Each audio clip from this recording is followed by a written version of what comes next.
तो चलिए स्टूडेंट, स्वागत करता हूँ आपका आपके अपने एजुकेशन बायर सिविल सर्विसेज यूट्यूब चैनल में।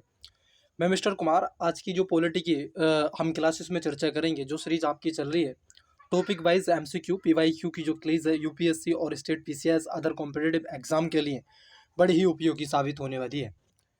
अब तक आप देखोगे इसकी लगभग 6 क्लासेस आपको उपलब्ध करा दी गई हैं, और यदि आपने चैनल को सब्सक्राइब नहीं किया है तो कर लीजिएगा, दोस्तों के साथ में शेयर कर दीजिएगा और कमेंट्स करना मत भूलिएगा क्लास कैसी लगती है, और वीडियो को लाइक करना भी मत भूलिएगा। स्टूडेंट्स, आपको एजुकेशन बायर बहुत कुछ दे रहा है, कई ऐसी सीरीजें चला रहा है जो कि आपको हिस्ट्री की है, एमसीक्यू है, यूपीएससी के। आप देखोगे यूपीएससी के 2015 से 2024 तक के जो प्रीलिम्स के पीवाईक्यू हैं वो भी आपसे चर्चा का बिंदु बना रहे हैं। तो मुझे लगता है कि इतना सब कुछ एक शेड्यूल के माध्यम से आपको एजुकेशन बायर दे रहा है निःशुल्क, तो आपका ये दायित्व बनता है कि आपके इस परिवार को अधिक से अधिक आप विस्तारित करें और दोस्तों के साथ में शेयर करें और अधिक से अधिक सपोर्ट करें। तो चलिए समय न गवाते हुए आज की जो क्लासेस है इसको मैं बता देता हूँ। आज हम लेंगे लेजिस्लेचर ऑफ इंडिया, मतलब कि आप देखोगे जो विधायिका है उससे रिलेटेड हम सारे के सारे एमसीक्यू आपसे चर्चा का बिंदु बनाएंगे। सर कौन से लेंगे? सब के सब विधायिका से रिलेटेड हम क्वेश्चन आपसे लेंगे। पहला क्वेश्चन आइए क्या है, लेकिन सबसे पहले मैं आपको विधायिका के बारे में बता देता हूँ। देखिए, आप अगर देखेंगे संविधान का एक आर्टिकल है, पहले थोड़ा सा रिवाइज करवा देता हूँ। संविधान का आर्टिकल है, आप देखोगे 79, जो कहता है कि भारत में एक पार्लियामेंट होगी। क्या होगी? पार्लियामेंट होगी। इस पार्लियामेंट की बात करता है, और पार्लियामेंट होगी, इसके दो सदन होंगे। एक होगा लोकसभा जिसको निम्न सदन कहते हैं, और एक होगा राज्यसभा जिसको उच्च सदन कहते हैं। जो आपकी लोकसभा होगी महोदय, संविधान के आर्टिकल 81 में इसकी चर्चा है, और जो राज्यसभा होगी 80 में इसकी चर्चा आपको मिलेगी। ठीक है।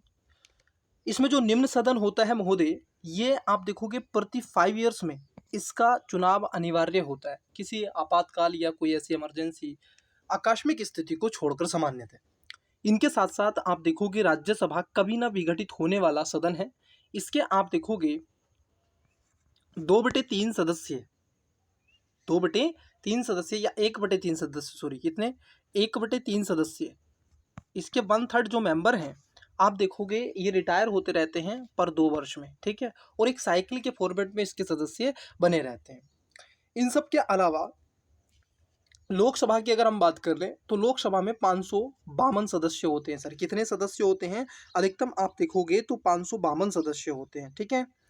वर्तमान में आप देखोगे दो जो सदस्य ये हुआ करते थे, ये एंग्लो इंडियन हुआ करते थे, बट भारत सरकार ने 2019 में, कब, 2019 में एक अमेंडमेंट लेकर के आए और अलैंग भारतीय इंडियन को जो क्या था, अब इस पद को समाप्त कर दिया।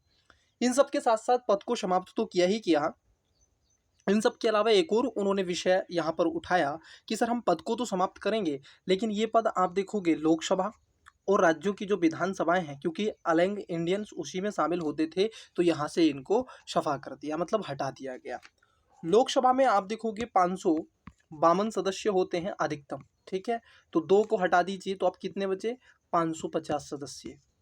इस 550 मेंबर की अगर हम बात कर लें तो इसमें से आप देखोगे 545 सदस्य वर्तमान में हैं। वर्तमान में कितने हैं? 545 सदस्य आपको वर्तमान में देखने के लिए मिलेंगे। और इसके साथ साथ 530 पर, इस 545 में से आप देखोगे 530 पर जो निर्वाचन होता है, जो इलेक्शन होता है, वो स्टेट से होता है। स्टेट बोले ऑन, स्टेट का यहाँ पर क्या मतलब है? स्टेट का मतलब है कि आपका हिमाचल प्रदेश है, मध्य प्रदेश है, उत्तर प्रदेश है, बिहार है, छत्तीसगढ़, झारखंड, जो भी स्टेट है, ठीक है, वहाँ से इसका अर्थ लिया गया है। जबकि जो अन्य आप देखोगे उसमें केंद्र शासित प्रदेशों से 13 हमने सीटों को ले लिया गया है। ठीक है। 2 सदस्य मैंने आपको बता दिए। यहाँ तक चीज़ें होती हैं किसकी? आपकी लोकसभा वाली।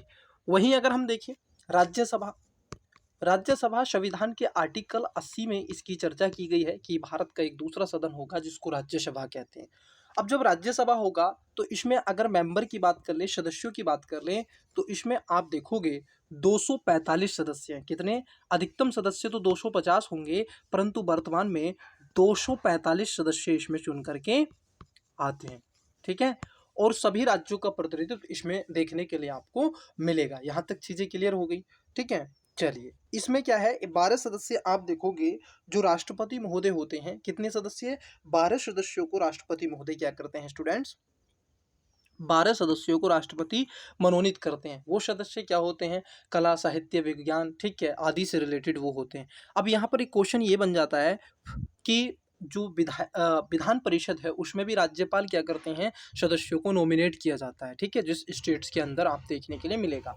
लेकिन मैं आपको एक और बात यहाँ पर नोटिस करा दूं कि महोदय वहाँ पर सहकारी जो सोसाइटी से और साथ ही साथ जो आंदोलन से रिलेटेड मेंबर्स होते हैं विधान परिषद में, वो भी होते हैं, परंतु ऐसा राज्यसभा में नहीं होते हैं, ठीक है। तो यहाँ तक चीज़ें मुझे लगता है आपकी क्लियर होंगी। मैंने कहा सर, मैंने आपको पार्लियामेंट बताया, उसके आपके मैंने आपको लोकसभा निम्न सदन बताया और उसके बाद राज्यसभा बताया। सर क्यों, इसकी चर्चा तो मैंने पहले भी करी थी, जब आपको एग्जीक्यूटिव मैंने आपको करवाया था, जब आपको मैंने कार्यपालिका के बारे में, एग्जीक्यूटिव के बारे में मैंने चर्चा की थी, तब भी मैंने आपको बताया था। लेकिन सर क्योंकि लेजिस्लेटिव का मतलब होता है विधायिका, विधायिका का मतलब ये होता है कि इसमें मेंबर चुन करके आते हैं, मेंबर ऑफ पार्लियामेंट्स, एमएलए इसके अंतर्गत होते हैं और ये काम करते हैं। सर ये क्या काम करेंगे, इनका काम होता है महोदय, आप देखोगे बिल बनाना, विधेयक बनाना, कानून बनाना।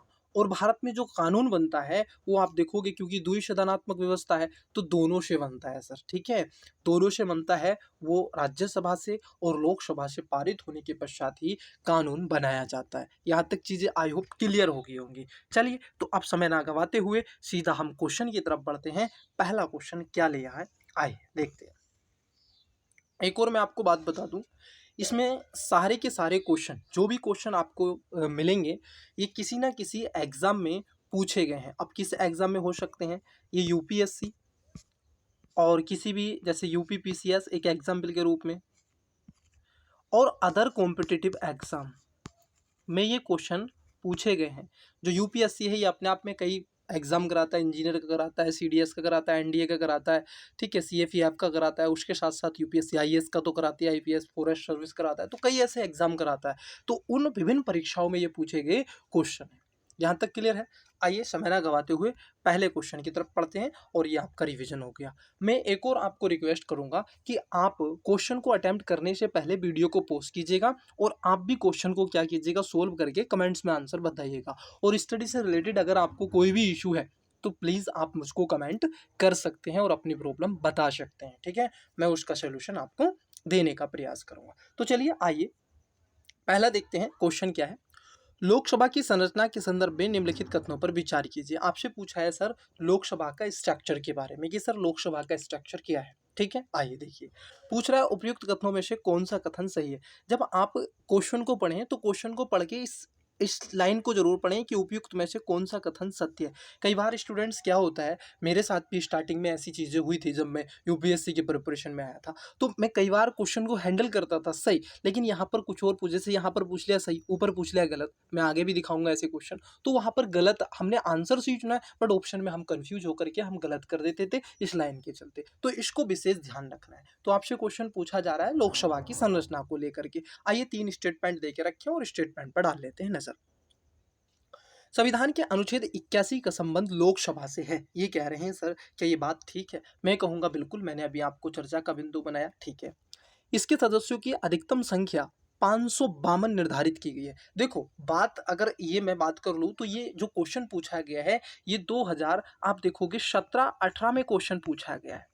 ये क्वेश्चन 2018 में पूछा गया, लेकिन जो कानून बना था वो कानून आप देखोगे 2019 में बना था, ठीक है, और 20 में उसको लागू किया गया था। कब लागू किया गया था, 25 जनवरी 2020 को उसको लागू किया गया था। तो ये क्वेश्चन भी आपका क्या है, पहला भी ठीक है, दूसरा भी ठीक है। आज के सेंस में गलत है, ठीक है, लेकिन उस समय के सेंस में 2018 में पूछा गया था, तो ये सही है, ठीक है। वर्तमान में इसमें 545 सदस्य हैं, ये वाली बात भी क्या है, ठीक है। तो तीनों बातें क्या हो जाती हैं, ठीक हो जाती हैं। तो पूछा सही, आपका आंसर हो जाएगा ऑप्शन नंबर डी, ठीक है। आइए अगले क्वेश्चन की तरफ बढ़ते हैं। नेक्स्ट क्वेश्चन देखिए क्या है। नेक्स्ट क्वेश्चन है, दूसरा क्वेश्चन है, लोकसभा के कम से कम कितने शस्त्र बुलाए जाते हैं। सर कितने शस्त्र बुलाए जाते हैं? अगर हम शस्त्रों की बात कर लें तो आप अगर इस चीज़ को देखोगे तो लोकसभा के कम से कम कितने शस्त्र बुलाए जाते हैं? देखिए संविधान का एक आर्टिकल है, क्वेश्चन को अटेम्प्ट करने से पहले मैं एक आर्टिकल आपको बताता हूँ। संविधान का एक आर्टिकल है, आर्टिकल 85, ठीक है। आर्टिकल 85 में राष्ट्रपति को समय समय पर शस्त्र बुलाने का अधिकार है। जो शस्त्र बुलाए जाते हैं, ठीक है, मतलब जब आप देखोगे सदन चलता है, सदन में चर्चाएं होती हैं, तो वो राष्ट्रपति के पूर्वानुमान पर ही होती हैं। राष्ट्रपति जब शस्त्र को बुलाते हैं तब उसको चालू किया जाता है। इट्स क्लियर है ना? तो वहां पर गया है स्टूडेंट्स। अब देखिए यहाँ पर एक मुद्दा उठ जाता है, तो कितने शस्त्र? संविधान के अंदर कोई स्पेसिफिक नहीं रखा गया है, परंतु आर्टिकल 85 में इतना जरूर कहा गया है कि राष्ट्रपति शस्त्र बुलाएंगे। और उसके साथ साथ ये जो शस्त्र होगा, इस शस्त्र के अंतर्गत आप देखोगे इसके अंतर्गत क्या है, ये बात को बस नोटिस कर दिया गया है कि एक जब शस्त्र चलेगा, मान लीजिए ये ए शस्त्र चला, जब दूसरा शस्त्र चलेगा तो आप देखोगे 6 माह से, कितने से, 6 मंथ से आपको ज्यादा टाइम नहीं होना चाहिए। मतलब कि एक दूसरे शस्त्र के बीच में 6 महीने से ज्यादा का गैप नहीं होना चाहिए। तो कुल मिलाकर के क्या हुआ सर, एक वर्ष में होते हैं 12 मंथ, तो 2 शस्त्र चलेंगे। लेकिन भारत में क्या है, 3 शस्त्र चलते हैं। ये हमारे यहाँ की आप देखोगे देखने के लिए आपको मिलेगा। ये भारत पे इनोवेशन है, 3 शस्त्र चलाते हैं। जैसे आपको मिलेगा बजट शस्त्र होता है, मानसून शस्त्र होता है, शीतकालीन शस्त्र होता है, तो ये आपके शस्त्र चलते हैं। इट्स क्लियर या नो? अब इसी पर आपसे पूछ रहा है कि कम से कम कितने शस्त्र बुलाए जा सकते हैं लोकसभा में।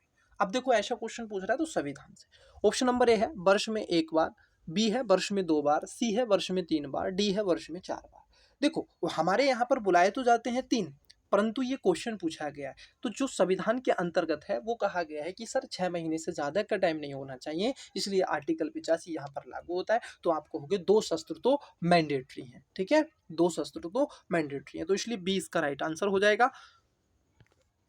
अगले क्वेश्चन की तरफ बढ़ते हैं, आइए देखिए सर क्वेश्चन कह रहा है, राज्यसभा के संदर्भ में क्वेश्चन पूछा है। राज्यसभा के संदर्भ में कथनों पर विचार कीजिए, उपयुक्त में से कौन सा ये से कथन सत्य है? ये ध्यान रखना, पूछ क्या रहा है, सत्य पूछ रहा है, सत्य, इस पर थोड़ा फोकस करके रखना है। इसलिए मैं यहाँ पर इसको अंडरलाइन कर देता हूँ ताकि आपका ध्यान इस पर विशेष रूप से जाए। 3 स्टेटमेंट है। पहला, संविधान के अनुच्छेद 80 का संबंध राज्यसभा से है, तो बात तो एकदम ठीक है। दूसरा, इसके सदस्यों की अधिकतम संख्या 250 निर्धारित की गई है। कितनी सर? 250 निर्धारित की गई है। ये बात भी क्या हो जाती है, एकदम करेक्ट हो जाती है, ठीक है। वर्तमान में इसमें 245 सदस्य हैं, ये भी बात ठीक है, वर्तमान में इसमें 245 सदस्य हैं, आप इस बात को जानते हैं। और 12 सदस्यों को जो हमारे राष्ट्रपति हैं वो इसमें क्या करते हैं, मनोनीत करते हैं, आप देखोगे इसमें निर्वाचित करते हैं। यहाँ तक चीजें आई होप मुझे लगता है कि क्लियर आपकी हो गई होंगी, ठीक है। चलिए, तो इसमें क्या पूछा है, करेक्ट आंसर आपसे पूछा है, तो इसमें सभी आपके क्या हैं, सत्य हैं सर। क्या है, सभी आपके स्टेटमेंट क्या हो जाते हैं, सही हो जाते हैं। ऑप्शन नंबर डी इसका करेक्ट आंसर हो जाएगा। आइए नेक्स्ट क्वेश्चन की तरफ बढ़ते हैं, क्योंकि इसमें समझाने के लिए कुछ था ही नहीं, मैंने ऑलरेडी पहले से आपको समझा दिया। अगला क्वेश्चन लेते हैं, देखिए सर ये कह रहे हैं क्वेश्चन नंबर 4, राज्यसभा के सदस्य चुने जाते हैं। अब मैंने आपको पहले बताया कि 80 आर्टिकल में इस बात की चर्चा की गई है। राज्यसभा के जो सदस्य चुने जाते हैं वो राज्यों से आते हैं, राज्य की विधानसभाओं से चुन करके आते हैं।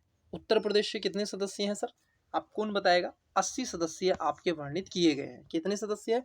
80 सदस्यों को वर्णित किया गया है उत्तर प्रदेश के, ठीक है। यहाँ तक चीजें क्लियर है। आइए सर तो देख लेते हैं, राज्यसभा के सदस्य चुने जाते हैं। ऑप्शन नंबर ए, अगर हम देखें राज्यसभा की विधानसभाओं से, बी राज्यों की विधान परिषदों से, सी नगर पालिकाओं के सदस्य एवं ग्राम पंचायतों के सदस्य से, ऑप्शन नंबर डी राज्य की विधानसभा और विधान परिषदों के द्वारा। तो इसमें जो करेक्ट आंसर हो जाएगा वो ऑप्शन हो जाएगा ऑप्शन नंबर ए, ठीक है। किससे चुने जाते हैं? ओनली और ओनली विधानसभाओं से ये चुने जाते हैं, ना कि आप देखोगे विधान परिषद से, ठीक है। अब विधान परिषद क्यों, मैं यहाँ पर क्यों कह रहा हूँ सर विधान परिषद, उसको थोड़ा सा आइए मैं आपको बता देता हूँ। देखिए विधान परिषद की अगर हम बात कर लें, किसकी बात कर लें, अगर हम विधान परिषद की बात कर लें तो विधान परिषद आप देखोगे सभी स्टेट में नहीं, किसमें नहीं है, सभी स्टेट में आपको विधान परिषद देखने के लिए नहीं मिलेगी। क्यों नहीं मिलेगी? संविधान का आर्टिकल 80 जो आप देखोगे विधान जो राज्यसभा की बात करता है और उसके आर्टिकल्स आप देखोगे 4 की, सब क्लॉज आर्टिकल 4 की बात करता है। तो इसमें 2 चीज़ें आपको रखी गई हैं। जो विधान परिषद है वो केवल आप देखोगे 6 स्टेट में है। किसमें है? 6 स्टेट में है। उत्तर प्रदेश, ठीक है, बिहार, उसके साथ साथ आप देखोगे तेलंगाना, आंध्र प्रदेश, और एक और है आपका, आप कमेंट्स बॉक्स में उसका नाम बताएंगे, महाराष्ट्र की कर्नाटक। ठीक है, ये आप कमेंट्स बॉक्स में इसका नाम बताएंगे। चलिए, ठीक है, तो यहाँ तक क्लियर हो गया। अगले क्वेश्चन की तरफ बढ़ते हैं। क्वेश्चन नेक्स्ट देखते हैं क्या पूछे। क्वेश्चन पूछा है आपसे, राज्यसभा के संदर्भ में निम्नलिखित में से कौन सा कथन सत्य है। देखिए क्या पूछ रहे हैं, कौन सा कथन सत्य है, मतलब आपसे सही पूछा जा रहा है किसके संबंध में? राज्यसभा के संबंध में। ठीक है, अब देखिए यहाँ पर क्या कह रहे हैं, ये कह रहे हैं इसके 1/3, कितने सर? 1/3 सदस्य प्रति 2 वर्ष में सेवानिवृत्ति प्राप्त करते हैं। मैंने आपको पहले ही जब 80 आर्टिकल समझाया तो उसमें इसकी बात विशेष तौर पर बताई थी। बी, इसके आधे सदस्य प्रति 2 वर्ष अवकाश, प्रति 2 वर्ष अवकाश। देखो आधे सदस्य नहीं जाते हैं, इसके सदस्य 1/3 जाते हैं। ठीक है, हर 2 वर्ष में जाते हैं, ये भी आपको पता है। इसके आधे सदस्य प्रति 3 वर्ष में अवकाश प्राप्त करते हैं। इसके 1/3 सदस्य प्रति 3 वर्ष में अवकाश करते हैं। कुछ बच्चों को कंफ्यूज हो सकता है 2 वर्ष और 3 वर्ष, बट ये फैक्ट है, तो इसमें फैक्ट है, इसमें कुछ नहीं है। तो राइट आंसर इसका ऑप्शन नंबर ए हो जाएगा, और इसमें कुछ ऐसा नहीं है। नेक्स्ट क्वेश्चन की बात कर लेते हैं, आइए, क्योंकि इसके सदस्य साइकिल फॉर्मेट में चलते हैं, ये आपको पता होना चाहिए। अगला क्वेश्चन क्या पूछे, ये कह रहे हैं निम्नलिखित कथनों में से कौन सा एक भारत के संविधान की 4थी अनुसूची को सही सही वर्णित करता है? 4थी अनुसूची को, तो आपकी अब देखो शेड्यूल क्या हो जाएंगी, रिवाइज हो जाएंगी इसी में। 4थी अनुसूची पूछा है सर। मैंने आपको बताया था जब मैंने कार्यपालिका वाली आपकी क्लासेस ली थी, आपने अगर वो क्लास नहीं देखी है, जो कि बहुत स्टूडेंट्स जो जुड़े हुए हैं वो देख रहे हैं, ठीक है, तो आप उसको अवश्य देखिएगा, और सब्सक्राइब नहीं किया तो प्लीज़ स्टूडेंट्स कर लीजिएगा। देखिए है क्या, चौथी अनुसूची में मैंने आपको बताया था जो स्टेट होते हैं, जो स्टेट होते हैं उसमें कहा गया है कि सीटों का वर्णन होगा। मतलब जो स्टेट है उनको सीटें प्रोवाइड करा दी जाएंगी। क्या करा दी जाएंगी? उनको सीटें प्रोवाइड करा दी जाएंगी। इस बात की चर्चा यहाँ पर की गई है। तो इसीलिए चौथी अनुसूची की बात स्टेट में, ठीक है, जो स्टेट है उनको लेकर के सीटें मिलेंगी कहाँ पर? पार्लियामेंट में। ठीक है, तो उसको लेकर के ये क्वेश्चन पूछा गया। ऑप्शन नंबर ए है, इसमें संघ एवं राज्यों के बीच में शक्तियों का विवरण। नहीं नहीं, इसमें संघ और राज्यों के बीच में शक्तियों के स्पष्टीकरण की बात नहीं की गई है, इसको थोड़ा सा ध्यान में रखना। बी है, इसमें संविधान की सूचीबद्ध भाषा है, ये तो 8 की बात कर रहे हैं। इसमें जनजातीय क्षेत्रों का प्रशासन है, ये तो आप देखोगे 6 की बात कर रहे हैं। और इसमें राज्य सभा में स्थानों का आवंटन रखा गया है, और यही बात यह हो जाती है। ऑप्शन नंबर डी इसका करेक्ट आंसर हो जाता है। ठीक है, चलिए अब मैं थोड़ा सा आपको बता देता हूँ कुछ शेड्यूल के बारे में। देखिए सर, आपसे पूछा है सर शेड्यूल, क्या पूछा है आपसे? शेड्यूल पूछा है। आप देखोगे आपके संविधान के अंदर जो मूल संविधान था उसमें 8 शेड्यूल थी, परंतु समय रहते हुए कुछ अमेंडमेंट हुए, और आज कितनी हो गई हैं? आज वर्तमान में आप देखोगे, वर्तमान में कितनी हो गई हैं स्टूडेंट्स? वर्तमान में पहले कितनी थी जो शेड्यूल थी? पहले आप देखोगे 8 थी, परंतु आज अमेंडमेंट होकर के कितनी हो गई हैं? 12 हो गई हैं। ठीक है, यहाँ तक चीज़ें क्लियर हो गई। अब जरा समझना, जो पहली शेड्यूल है वो क्या कहती है उसको जरा देखना। मैं लिख नहीं रहा हूँ, बोल रहा हूँ ताकि आपको मिल जाए। पहली में कहा गया है, जो आर्टिकल पहला कहता है, भाग पहला कहता है, वो शेड्यूल पहली कहती है भारत अर्थात इंडिया राज्यों का संघ होगा। दूसरी में आप देखोगे वेतन भत्ते की बात की गई है। तीसरी शेड्यूल में आपकी शपथ की बात की गई है। चौथी शेड्यूल में राज्यसभा में सीटों के आवंटन की बात की गई है। पांचवी शेड्यूल में कुछ आप देखोगे जनजातियों की बात की गई है। छठे में जो एटीएम है, अरुणाचल प्रदेश जो एटीएम है, ATM2, अरुणाचल प्रदेश, त्रिपुरा, मणिपुर सॉरी मेघालय और मिजोरम, मणिपुर नहीं है, ठीक है, इनकी बात की गई छठी में। सातवीं में जो बात कर रहे हैं वो कह रहे हैं कि सर आपके कुछ विषय हैं जो कि स्टेट्स के होंगे और सेंट्रल के होंगे, उसके साथ साथ कुछ ऐसे विषय होंगे जो दोनों के होंगे। कॉन्करेंस लिस्ट जिसको समवर्ती सूची, ठीक है, और राज्य सूची और समवर्ती सूची के रूप में जाना जाता है। 8 में जो कहा गया है उसमें भाषाएं की बात की गई है। ठीक है, समय रहते हुए उन भाषाओं में परिवर्तित किया गया। यूपीएससी ने 2024 के परीक्षा में ये क्वेश्चन भी पूछ लिया है भाषाओं वाला। ठीक है, उसके साथ साथ 22 भाषा हैं वर्तमान में। ठीक है, और 9 में कहा गया है कुछ स्पेशल प्रोविजन है, मतलब ऐसा एक प्रोविजन रखा जाएगा 9 शेड्यूल में कि जो संसद है वो ऐसे कानून बनाएगी जिससे कि जो स्टेट है, जो राज्य है, ठीक है, वो राज्य क्या करे, वो राज्य उस पर हस्तक्षेप ना कर सके। पार्लियामेंट ऐसे कानून बना दे कि जो सुप्रीम कोर्ट है उस पर एक्शन ना ले सके, ठीक है। तो उसमें रखा गया है। 10 में दल बदल को रखा गया है, ठीक है, दल बदल जो कि आपके एमपी एमएलए होते हैं, सांसद होते हैं, उनको रखा गया है दल बदल की। उसके साथ साथ 11 में आप देखोगे तो वहां पर आपको पंचायत की बात की गई है सर, आर्टिकल 44, ठीक है, डीपीएसपी का संविधान के भाग नंबर 4 में इसकी चर्चा की गई है, ठीक है। 40 में 44 में तो यूनिफॉर्म सिविल कोड है ना, 44 में रखा गया, 40 में। और आप देखोगे जो 12वीं अनुसूची है, 12वीं अनुसूची है, ये भी 73वें संविधान संशोधन 74वें संविधान संशोधन से लाई गई क्रमवाई, और इसको नगर निगम को रखा गया है इसके अंतर्गत, ठीक है। तो यहाँ तक मुझे लगता है चीज़ें आपकी क्लियर हो गई होंगी, आई होप। आइए अगले क्वेश्चन की बात कर लेते हैं। देखिए सर अगला क्वेश्चन क्या है। अगला क्वेश्चन पूछ रहे हैं ये, निम्नलिखित कथनों में से कौन सा कथन असत्य है। जरा आपसे पूछा है which of the following is not correct, ठीक है, आपसे पूछ रहे हैं कि कौन सा गलत है सर, नॉट करेक्ट है, ये ध्यान में रखना है। अब इसमें ऑप्शंस देख रखे हैं, ये देखते हैं क्या है। ऑप्शन नंबर ए कहता है संसद के दोनों सदनों में एक एक विपक्ष का नेता होता है, या ऐसा होता है कि दोनों सदनों में एक एक विपक्ष का नेता आपका होगा या नहीं होगा, उसके बारे में आपसे ये क्वेश्चन पूछ रहे हैं, ठीक है। तो ये वाली बात ठीक है, आपने देखा होगा राज्यसभा और उसके साथ साथ जो लोकसभा है दोनों में होता है, बात एकदम ठीक है। विपक्ष के नेता के पास लोकसभा में कम से कम 55 सदस्य तथा राज्यसभा में 25 सदस्य होने चाहिए। ये तो एक्सपेक्ट किया जाता है कि जो बड़ा दल है, जो बड़ा दल बनेगा, वो कहीं ना कहीं इसके रूप में रखा जाएगा, इसमें कोई दो राय गिरह नहीं है। पहला भी ठीक है, दूसरा भी ठीक है। तीसरा है कि 1985 में पहली बार विपक्ष के नेता को मान्यता मिली थी। मैंने जब आपको बताया था जहां पर ऐसी कोई डेट दे दे, कोई नंबर दे दे, तो वहां पर अलर्ट हो जाइएगा, ठीक है। ये दे रखा है 1985। डी है विपक्ष के नेता को वेतन भत्ते तथा सुविधाएं कैबिनेट मंत्री की तरह मिलती हैं। ये भी बात आपकी ठीक है, परंतु आप देखोगे जो ऑप्शन नंबर सी है वो गलत है। क्यों गलत है? क्योंकि इसको जो मान्यता मिलेगी लीडर ऑफ ऑपोजिशन, नेता प्रतिपक्ष को जो मान्यता मिली थी, ये 1985 में नहीं बल्कि आप देखोगे 1977 में इसको क्या मिली थी, आप देखोगे नेता प्रतिपक्ष लीडर ऑफ ऑपोजिशन मिला था सर, लीडर ऑफ ऑपोजिशन 1977 में मिला था। तो इसको ध्यान में आपको रखना है। तो इसका जो करेक्ट आंसर हो जाएगा, पूछा है असत्य है, तो असत्य ऑप्शन नंबर आप देखोगे सी हो जाएगा। आइए अगले क्वेश्चन की बात कर लेते हैं। देखिए सर क्या कह रहे हैं, क्वेश्चन को जरा देखिए। ये कह रहे हैं क्वेश्चन में इन्होंने कहा है, मैं इसको जूम ही रहने देता हूँ, 1 सेकेंड रुकिएगा, मैं इसको जूम रहने देता हूँ ताकि आपको स्टेटमेंट नीचे बाद में हम देख लेंगे, लेकिन अभी जूम ही रहने देते हैं इसको। देखिए ये कह रहे हैं आपसे कि मैच द फॉलोइंग क्वेश्चन करके आपसे पूछ रहा है कि सही चुनिए जो कि आपका मिलान है। और मिलान कैसा है, यहाँ पर कुछ नाम दे के रखे हैं, सूची दे के रखी है, और यहाँ पर सूची दे के रखी है आर्टिकल को लेकर के। आइए एक एक करके बात कर लेते हैं। आप देखोगे संसद का गठन, मैंने पहले ही बताया था, संसद का गठन आर्टिकल आप देखोगे 79 में किया गया है। तो ए का क्या हो जाएगा, ए का हो जाएगा सर पहला, ठीक है। फिर है राज्यसभा की संरचना, तो राज्यसभा की संरचना है 80 में, तो आर्टिकल आप देखोगे 80 मतलब दूसरा।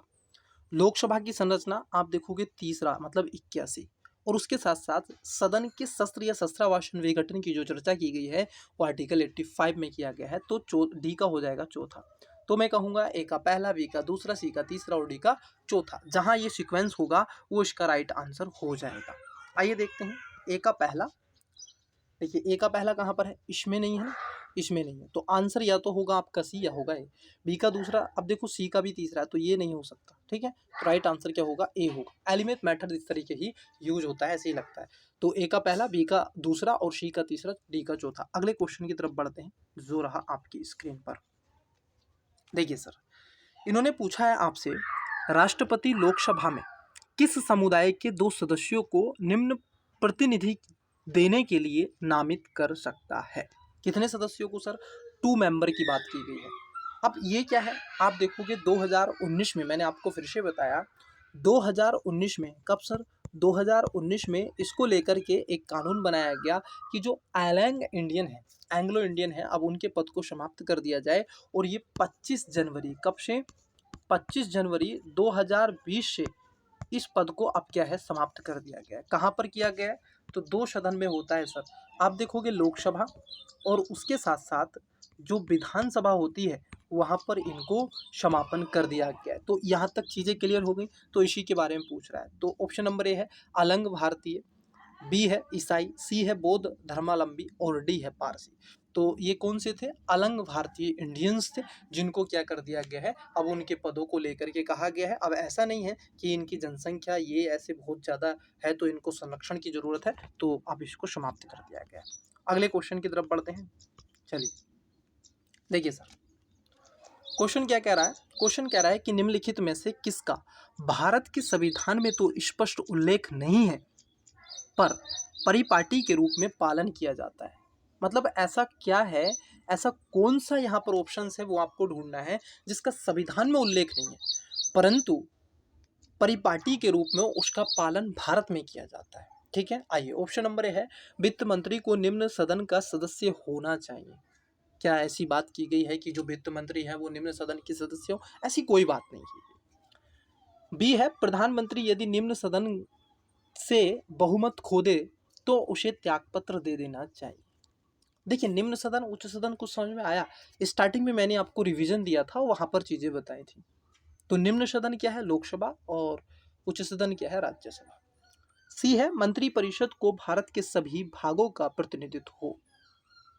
ऐसा नहीं है मंत्री परिषद को सभी भागों का प्रतिनिधित्व हो। डी है अपनी पदावधि की समाप्ति से पूर्व ही राष्ट्रपति और उपराष्ट्रपति दोनों एक साथ त्यागपत्र करने पर संसद के निम्न सदन का अध्यक्ष राष्ट्रपति कार्य वहन करे। देखो इसमें जो अगर मैं बात कर लूँ कि जो करेक्ट आंसर है वो है, इसका राइट आंसर ऑप्शन नंबर जो हो जाएगा वो बी हो जाएगा। ठीक है, क्या हो जाएगा सर?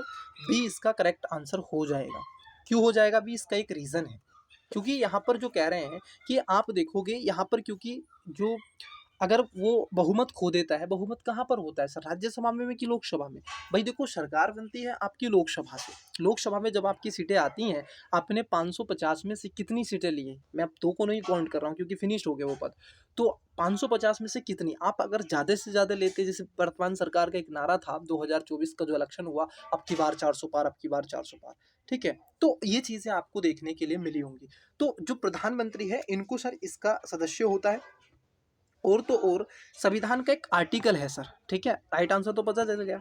संविधान का एक आर्टिकल है, अगर हम आर्टिकल को देखें तो संविधान का आर्टिकल क्या है सर? 75(3) है। क्या है?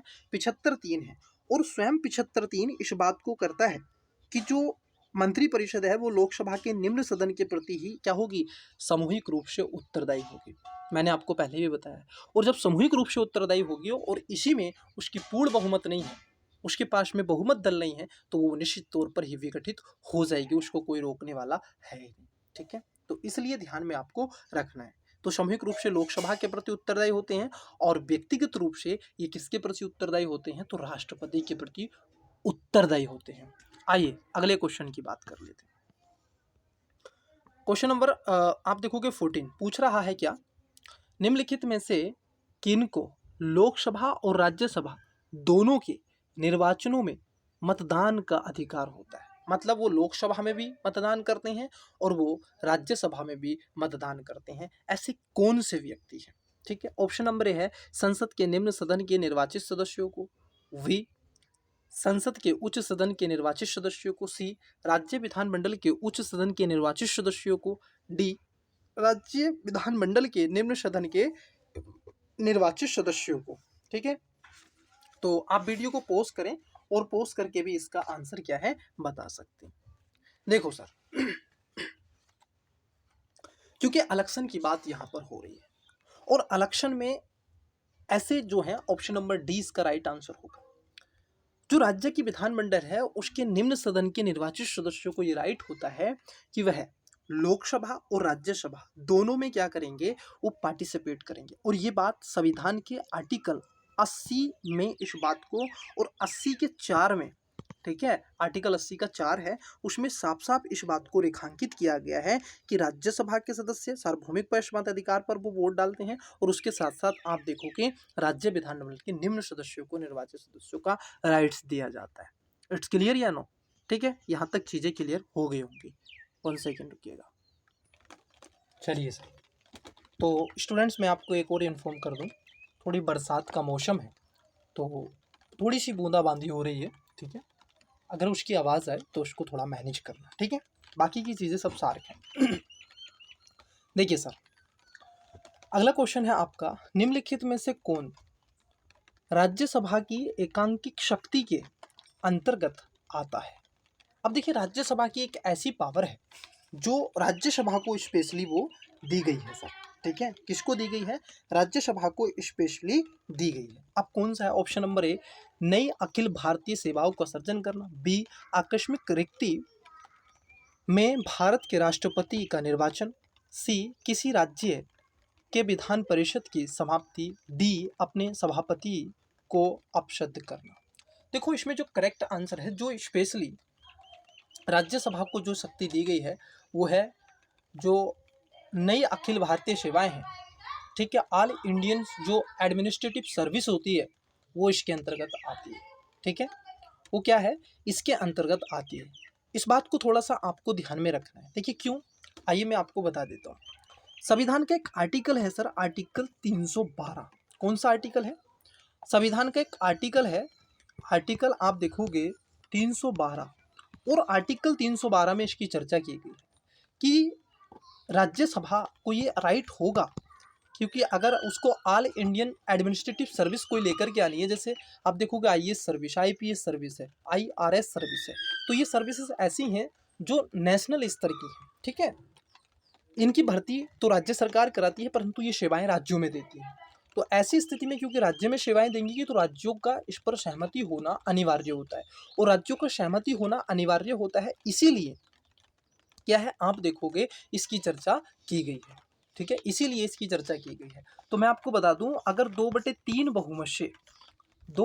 बहुमत से यदि राज्यसभा में विधेयक पारित हो जाता है और वो विधेयक पारित होकर के लोकसभा में चला जाता है, कुल सदस्यों का, ठीक है, अगर ऐसा होता है तो उस पर लोकसभा क्या है, मतलब सरकार क्या है, उस पर कानून बना सकती है और नई अखिल भारतीय सेवाएं ला सकती है, ठीक है, इसलिए ये राइट्स किसको दिया रखा है?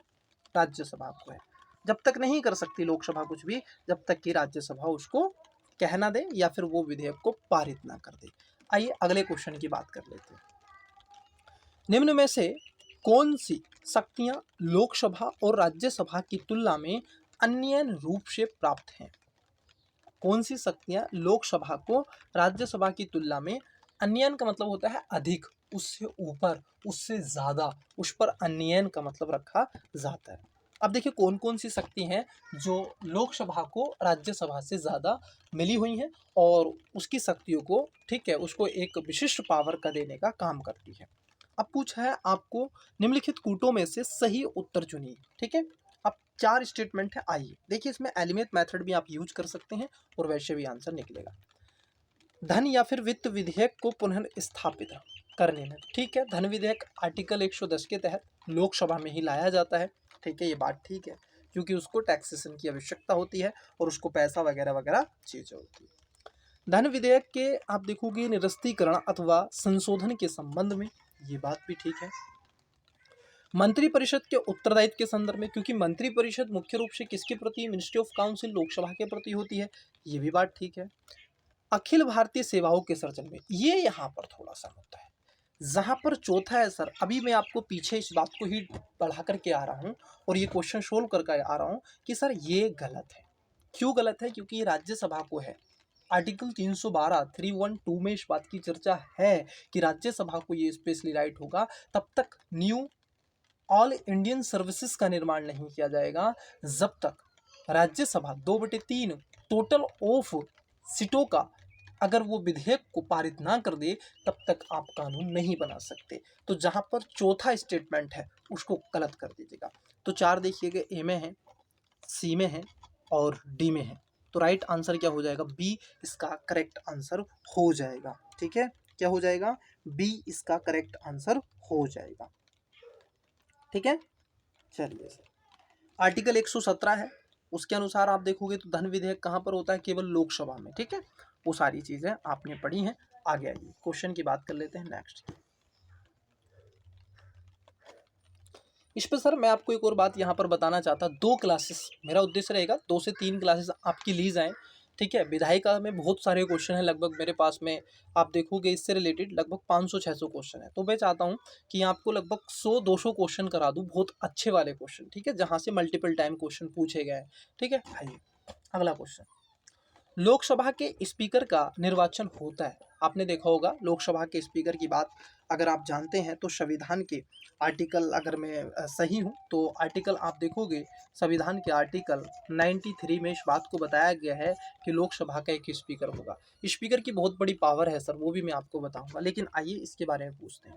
लोकसभा के स्पीकर का निर्वाचन होता है, ऑप्शन नंबर ए संसद के सभी सदस्यों से, बी प्रत्यक्ष रूप से जनता द्वारा, सी लोकसभा के सभी सदस्यों द्वारा, या फिर लोकसभा में बहुमत प्राप्त दल के सदस्यों द्वारा। इसका जो करेक्ट आंसर हो जाएगा वो हो जाएगा ऑप्शन नंबर आप देखोगे सी, क्योंकि ये ऐसा नहीं है कि बहुमत दल के द्वारा होता है। बहुमत दल तो ये है कि उसकी जो जनसंख्या है वो ज़्यादा हो जाती है सपोर्ट वाली, तो वो चुन करके लाते हैं। जैसे ओम बिरला, वो तीसरी बार लोकसभा का स्पीकर बनने का मौका मिला है इसी तत्कालीन सरकार में, क्योंकि वो बीजेपी से हैं और कोटा से चुन करके आते हैं ओम बिरला सर, ठीक है। तो लोकसभा के जो सभी सदस्य होते हैं उनके द्वारा उनको निर्वाचित किया जाता है, चुना जाता है। ये आपको क्या होना चाहिए, इसके बारे में पता होना चाहिए। आइए अब मैं बता देता हूँ आपको कि सर ये लोकसभा है, ठीक है, ये जो आपकी लोकसभा है और लोकसभा का जो स्पीकर है, इसकी क्या क्या अपनी चीज़ें हैं, इनके बारे में आइए जान लेते हैं। देखिए सर, इनको लेकर के कई ऐसी चर्चाएं अपनी की जाती हैं, समय रहते हुए कई चर्चाएं आपको देखने के लिए मिलेंगी, ठीक है। उन्हीं चर्चाओं पर मैं आपसे चर्चा का बिंदु बनाता हूँ। है क्या सर, देखिए संविधान का एक आर्टिकल है, आर्टिकल आप देखोगे 93। कौन सा आर्टिकल है, संविधान का आर्टिकल है, आर्टिकल है 93, जो कहता है लोकसभा के स्पीकर की पद को चर्चा करता है। एक होते हैं स्पीकर, एक होते हैं डिप्टी स्पीकर। डिप्टी स्पीकर की जो चर्चा है समथिंग 96 में आर्टिकल में की गई है, ठीक है। आइए, ये जो स्पीकर होते हैं सर, ये मास्टर होते हैं, किसके, लोकसभा के मास्टर होते हैं, ठीक है। इनको बहुत सारी शक्ति हैं सर।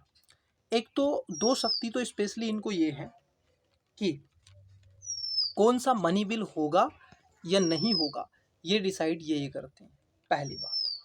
दूसरी बात, किसी भी नेता को दल बदल के अंतर्गत, किसके अंतर्गत, एंटी डिफेंस लॉ, उसको बोलते हैं ना एंटी डिफेंस लॉ की जो बात की गई है वो इसमें की गई है, ठीक है। तो यहाँ पर जो राइट है वो आप देखोगे वो लोकसभा स्पीकर को ही क्या दिया गया है, अधिकार यहाँ पर दे दिया गया है, ठीक है। और किसी को ये राइट्स आपको नहीं मिलेगा, केवल और केवल इनको ये अधिकार है। इस बात का भी आपको विशेष ध्यान रखना है, ठीक है।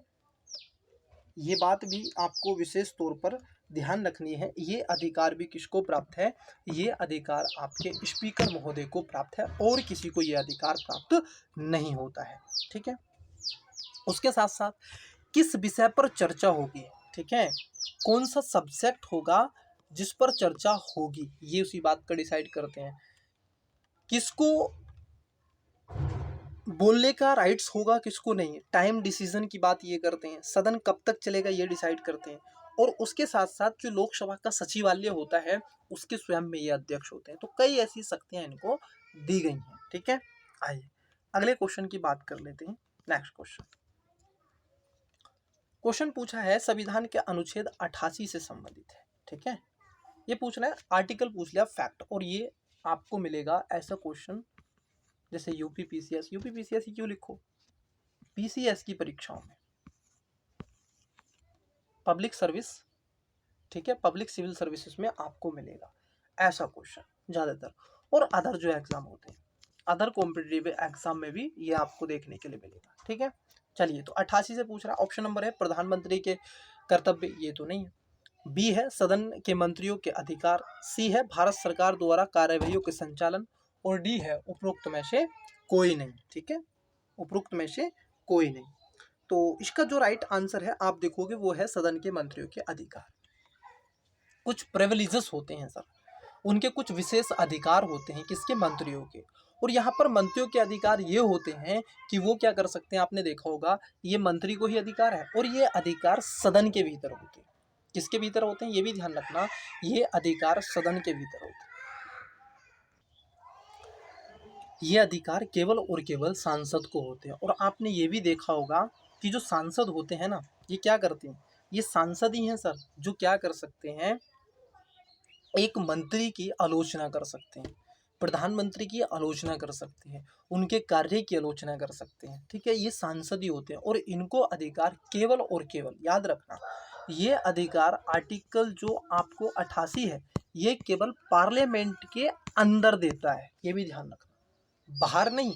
अगर आप बाहर इनकी आलोचना करेंगे या कुछ करेंगे तो वहां पर आपको सजा हो सकती है। ठीक है, तो चलिए अगले क्वेश्चन की तरफ बढ़ते हैं। अगला क्वेश्चन देखते हैं। अब देखिए स्टूडेंट्स, यहाँ पर मैंने एक क्वेश्चन ये इसलिए लिया है ताकि आपको इस चीज के बारे में बेसिकली पता हो। ये 2 क्वेश्चन हमने लिए। कितने क्वेश्चन लिए हैं, 2 क्वेश्चन।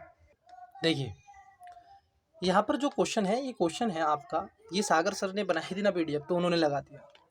देखिए क्या है, निम्नलिखित में से कौन संसद की स्थायी समिति नहीं है।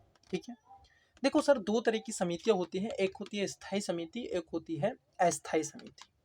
ठीक है, अब कौन सी नहीं है उसकी बात कर रहा है। जैसे है लोक लेखा समिति, बी में है आकलन समिति, सी में है सार्वजनिक उपक्रम समिति, ये सब क्या है, स्थायी समिति। ठीक है, उसके साथ साथ लोक लेखा समिति जो बनाई गई थी, ये 1919 में बनाई गई थी, ब्रिटिश के समय। प्राक्कलन जो समिति है सबसे बड़ी समिति होती है, इसमें लगभग 32 सदस्य हैं, ये सबके सब लोकसभा से आते हैं।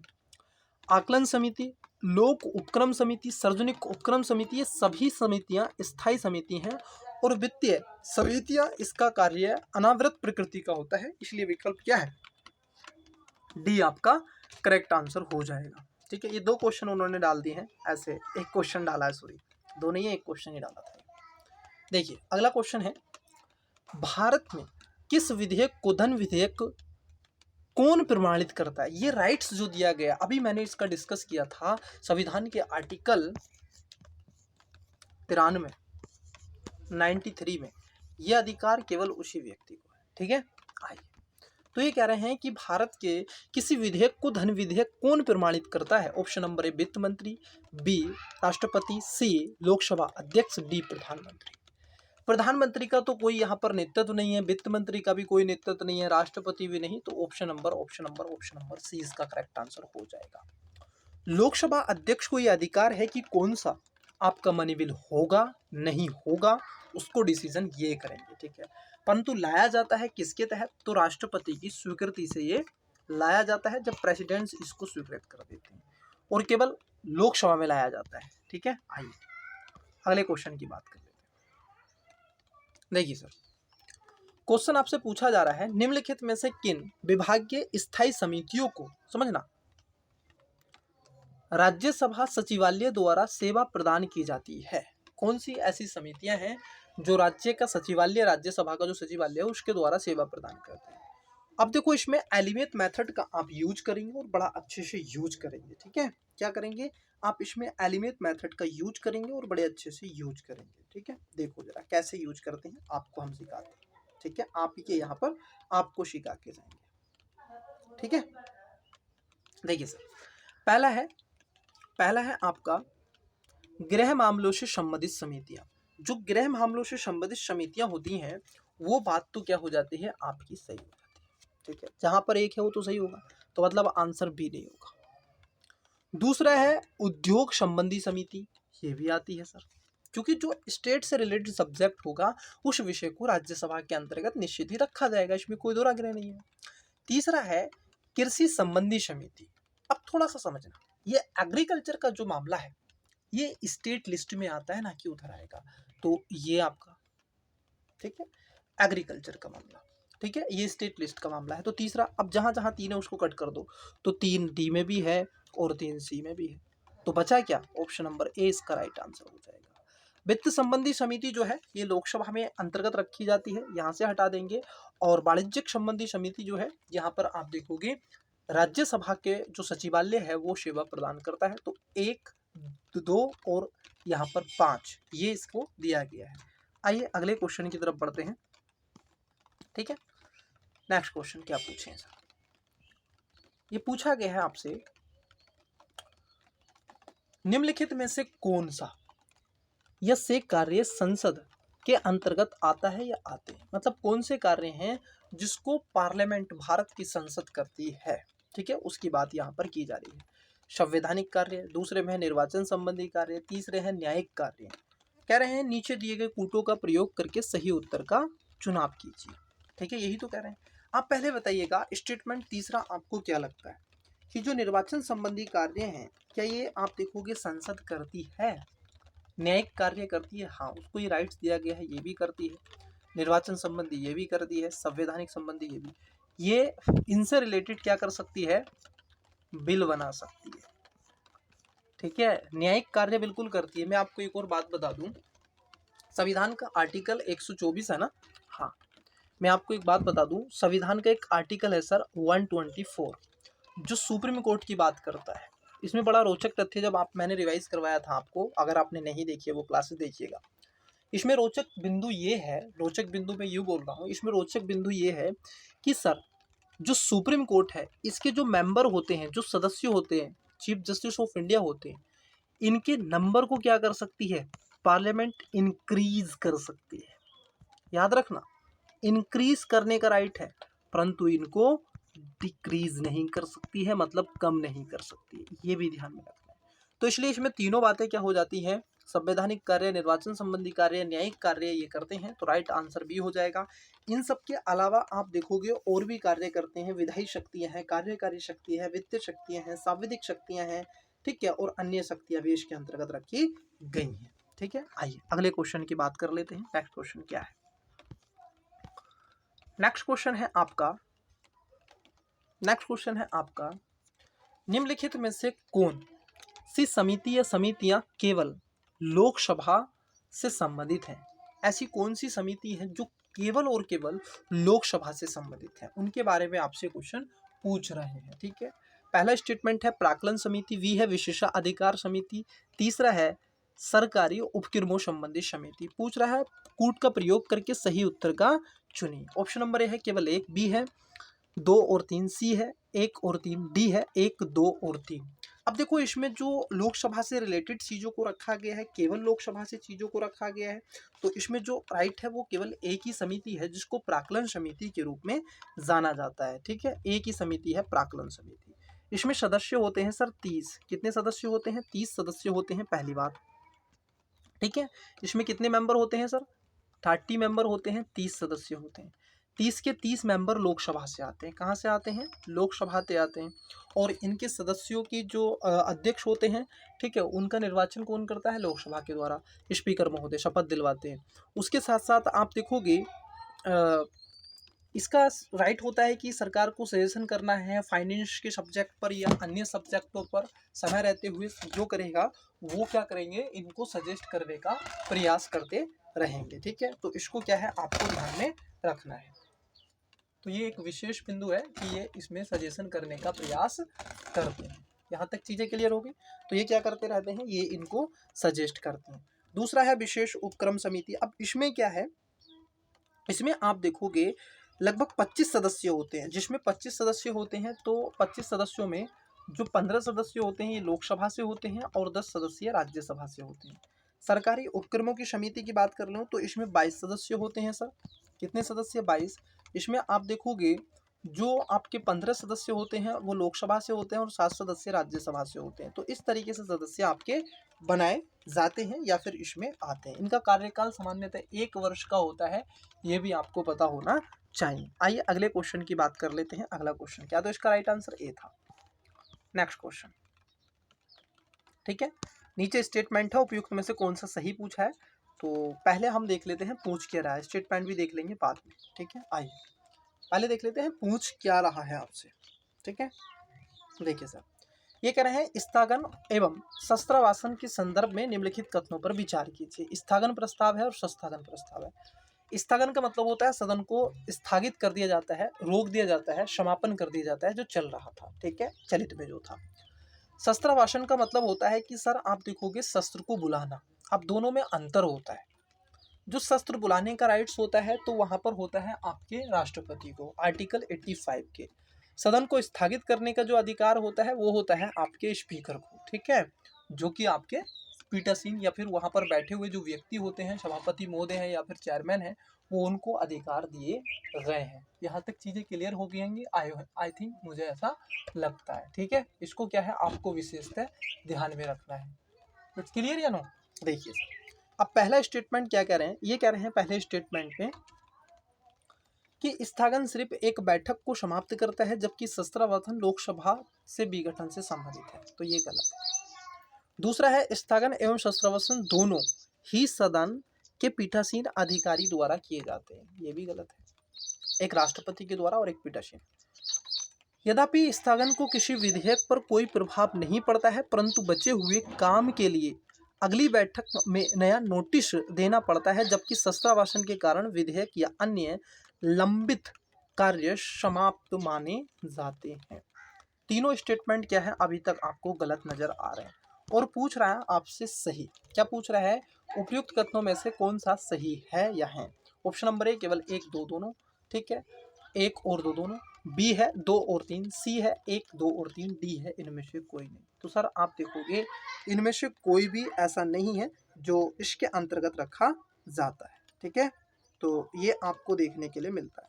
शस्त्रावधान में केवल लोकसभा को समाप्त करता है और स्थगन में आप देखोगे सिर्फ एक बैठक की बात करता है, हालांकि दोनों समापन से हैं, लेकिन यहाँ पर दोनों में अंतर है। चलिए अगले क्वेश्चन की बात कर लेते हैं। पहले पढ़ लेते हैं सर इसके जो स्टेटमेंट है, फिर उसके बाद में हम इसके क्या करेंगे, ऑप्शंस की बात कर रहे हैं। देखिए ये क्या कह रहे हैं sir, oh my god, 1 second रुकिएगा महोदय, 1 मिनट रुकिएगा, 1 मिनट रुकिएगा, थोड़ा सा मुझे दिक्कत सी हो रही है, 1 मिनट रुकिएगा, बस 1 मिनट रुकिएगा। चलिए अब कोई दिक्कत नहीं होगी, आइए क्वेश्चन पर आते हैं। ये इन्होंने पीडीएफ थोड़ी सी सागर सर ने पता नहीं कैसी, थोड़ा सा आपको फिर भी मैं पढ़ूंगा तो सही आपको समझ में आएगा। देखिए ये कह रहे हैं, संसद द्वारा कार्यपालिका को उत्तरदायी बनाने का सबसे सशक्त हथियार अविश्वास प्रस्ताव है। इस संदर्भ में निम्नलिखित कथनों पर विचार कीजिए, ठीक है, ये आपसे पूछा जा रहा है। अब इसमें 3 स्टेटमेंट है और यहाँ पर पूछ रहा है सही, ठीक है, आप सही बताना। पहला है, अविश्वास प्रस्ताव को लोकसभा में स्वीकार करने का कारण बताना अनिवार्य है। देखो सर ऐसा नहीं है कि उसको बताना अनिवार्य के रूप में रखा गया है कि आप बताइएगा कि इसलिए ऐसा हो रहा है, तो पहली वाली बात तो है आपका गलत। और पहली बात ये एक्सट्रीम वर्ड है सर, आवश्यक शब्द। आवश्यक शब्द क्या है, एक एक्सट्रीम टर्मिनोलॉजी है, एक्सट्रीम वर्ड है, इसको ध्यान में रखना है। दूसरा है, अविश्वास प्रस्ताव के समर्थन में 50 सदस्यों की सहमति आवश्यक होती है, ये बात ठीक है। इसके पारित होने पर मंत्रिपरिषद को त्यागपत्र देना होता है। जब अविश्वास प्रस्ताव लाया जाता है तो फिर उसको विश्वास प्रस्ताव लाना होता है, और मान लीजिए महोदय यदि विश्वास प्रस्ताव में वो बहुमत प्राप्त नहीं कर पाए तो उस स्थिति में उनका पत्ता क्या हो जाता है, गुल हो जाता है, फिर उनसे सरकार छीन ली जाती है। तो इसलिए पहला वाला स्टेटमेंट गलत है और दूसरा तीसरा सही है। अब जहां पर आपसे पहला है उसको कट कर दीजिएगा, तो आप देखेंगे ए आंसर नहीं होगा, बी आंसर नहीं, सी आंसर नहीं होगा, डी नहीं, तो करेक्ट आंसर क्या होगा, ऑप्शन नंबर बी होगा, मतलब 1 और 3 इसका राइट आंसर होगा। और ये आर्टिकल जो संविधान का 75 है इसकी चर्चा आपको करता है कि 75 में इसकी चर्चा की गई है, ठीक है, वहां पर अविश्वास प्रस्ताव को रखा गया है, एक बड़ा हथियार है सर विपक्ष के पास में ही। आइए अगला क्वेश्चन देखते हैं। देखिए सर ये पूछा जा रहा है, विप या सचेत, सचेतक के संदर्भ में निम्नलिखित कथनों पर विचार कीजिए। अब इसमें 2 स्टेटमेंट है, पूछ रहा है उपयुक्त में से कौन से कथन सही है या है। पहला है, प्रत्येक राजनीतिक दल चाहे वह सत्ता में हो या विपक्ष में का संसद में अपना विप होता है। दूसरा है, विप या सचेतक का पद संविधान में वर्णित नहीं है, अपितु यह है सदन के नियमों एवं संसदीय संविधि से संचालित होता है। पूछ रहा है सही केवल 1 ठीक है, बी केवल 2 ठीक है, सी दोनों ठीक है, डी इनमें से कोई नहीं। तो इसमें केवल पहला वाला ठीक है सर, आप देखोगे प्रत्येक की सत्ता होती है, इसमें कोई दो राय ग्रह नहीं है, लेकिन जो विप है या सचेत है ये संविधान में वर्णित नहीं है, और ये कह रहे हैं कि संसद के नियमों और संसदीय संभाविधि के द्वारा इसको रखा गया है। ठीक है, इसको थोड़ा सा ध्यान में रखना है। जबकि इसका जो उल्लेख है आप देखोगे भारतीय संविधान में किया गया है, और ये कह रहे हैं नहीं है, बल्कि संविधान के अंदर विप सचेत को रखा गया है, इसलिए दूसरा स्टेटमेंट गलत है और पहला सही है, तो राइट आंसर ए हो जाएगा। अगले क्वेश्चन की बात कर लेते हैं। अगला क्वेश्चन क्या है?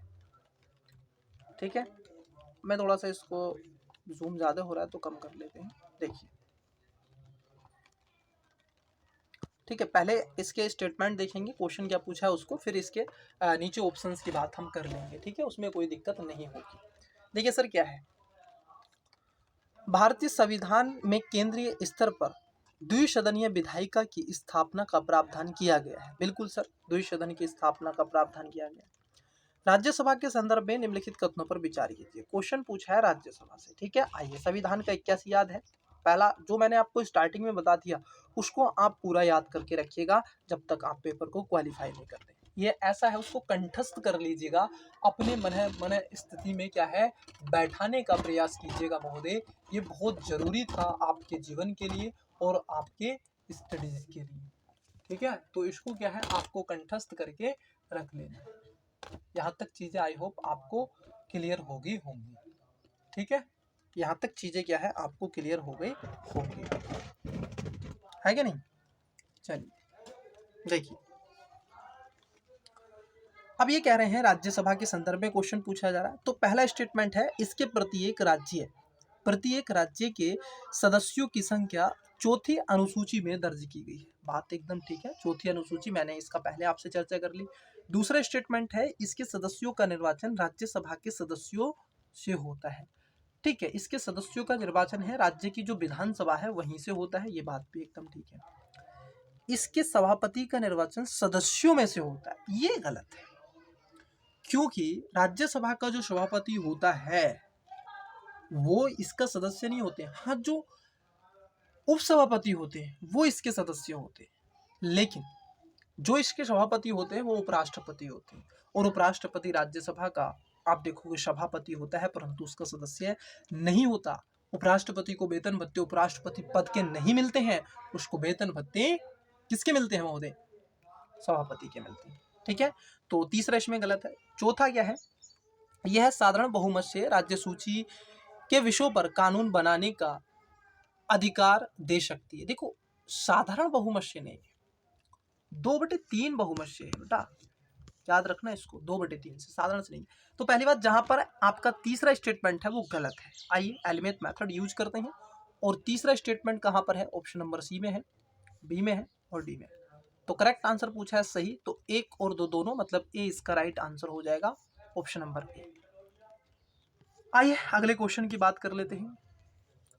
पढ़ने के लिए बहुत कुछ है, लेकिन समझने के लिए आपका माइंड होना चाहिए और समझाने के लिए टीचर। देखिए नेक्स्ट, संसद के दोनों सदनों की संयुक्त बैठक के दौरान यदि लोकसभा अध्यक्ष अनुपस्थित है तो संयुक्त बैठक की अध्यक्षता निम्नलिखित में से कौन करेगा? किसमें? लोकसभा में। तो कौन करेगा सर? सिंपल सी बात है, लोकसभा का उपाध्यक्ष करेगा। ठीक है, ऑप्शन नंबर ए है राज्यसभा का सभापति, बी है लोकसभा का उपाध्यक्ष, सी है राष्ट्रपति द्वारा नामित व्यक्ति, या फिर डी है संसद के सबसे वरिष्ठ सदस्य। तो राइट आंसर हो जाएगा, यदि लोकसभा के जो अध्यक्ष हैं वो अनुपस्थित है तो उपाध्यक्ष इसकी क्या करेंगे? अध्यक्षता करेंगे, उनको ये राइट्स दिया रखा है। ठीक है, चलिए सर अगले क्वेश्चन की बात कर लेते हैं। नेक्स्ट क्वेश्चन क्या है? फिर उनको वो पावर, वो शक्ति मिल जाती है, जो पावर, जो शक्तियां आपके किसको मिलती हैं?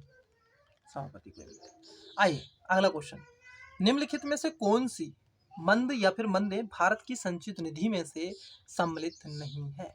कौन सी नहीं है ये पूछ रहा है, कौन सी मंदे ऐसी हैं जो संचित निधि से संबंधित नहीं है? 3 स्टेटमेंट है। पहला है भारत सरकार द्वारा प्राप्त राजस्व, दूसरा है भारत सरकार द्वारा लिया गया ऋण, तीसरा है भविष्य निधि जमा। नीचे दिए गए कोड का प्रयोग कर सही उत्तर को चुनिए। ठीक है, क्या है? सही उत्तर को आपको चुनना है।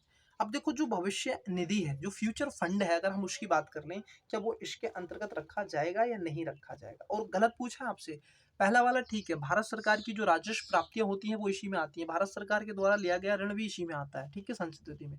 लेकिन जो भविष्य निधि जमाएं हैं वो इसके अंतर्गत नहीं आती हैं, तो इसका बी राइट आंसर हो जाएगा।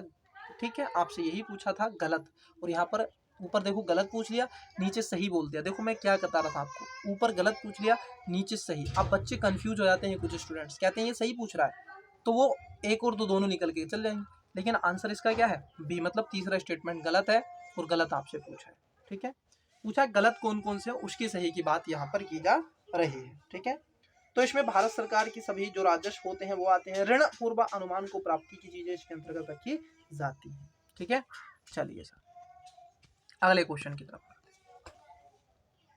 देखिए। अगला क्वेश्चन, नेक्स्ट क्वेश्चन है भारत की संचित निधि, किसके बारे में, भारत की संचित निधि आर्टिकल 266 और 67, ठीक है, इसके बारे में। भारित व्ययों के मतलब खर्चों के संबंध में मतदान नहीं होता, निम्नलिखित में से कौन सा ऐसे व्यय भारित व्यय है। ठीक है, अब देखो इसमें कौन कौन से भारित व्यय आपको बताना है जो कि संचित निधि से आते हैं। ठीक है, सही बताना है आपको, ये सही पूछ रहे हैं। चार है स्टेटमेंट, पहला है उच्च न्यायालय के न्यायाधीशों के पेंशन, दूसरा है लोकसभा उपाध्यक्ष के वेतन, तीसरा है संघ लोक सेवा आयोग के कार्यालय के प्रशासनिक व्यय, और चौथा है भारत के महान्यायवादी मतलब अटॉर्नी जनरल का वेतन। ठीक है, आप जरा थोड़ा मोटा माटी सोचेंगे तो आपको इसका आंसर आई होप मिल जाएगा। कैसे मिल जाएगा, मैंने कार्यपालिका में आपको ये चीजें बताई थी। अटॉर्नी जनरल जो होते हैं, महान्यायवादी जो होते हैं, बताइएगा नए कौन बने हैं कमेंट्स बॉक्स में। पहले जो थे वेणुगोपाल जी थे, अब नहीं है, अब उनकी जगह दूसरे बने हैं, उनका नाम आप कमेंट्स बॉक्स में बताइएगा। ठीक है, अटॉर्नी जनरल संविधान के आर्टिकल 76 में इसकी चर्चा की गई है, और इनके वेतन भत्तों की जो बात है, ठीक है, वो राष्ट्रपति तय करता है, ना कि भारत की संसद निधि। ठीक है, ना कि संसद, तो इसलिए ध्यान में रखना है। चौथा जहां है वो गलत हो जाएगा, तो पहला गलत है इसमें और डी गलत है इसमें, तो और ये तीनों ठीक है, पहला दूसरा तीसरा, तो करेक्ट आंसर बी हो जाएगा, 1 2 3 इसका राइट आंसर हो जाएगा। आइए अगले क्वेश्चन की बात कर लेते हैं। क्वेश्चन में पूछा जा रहा है आपसे,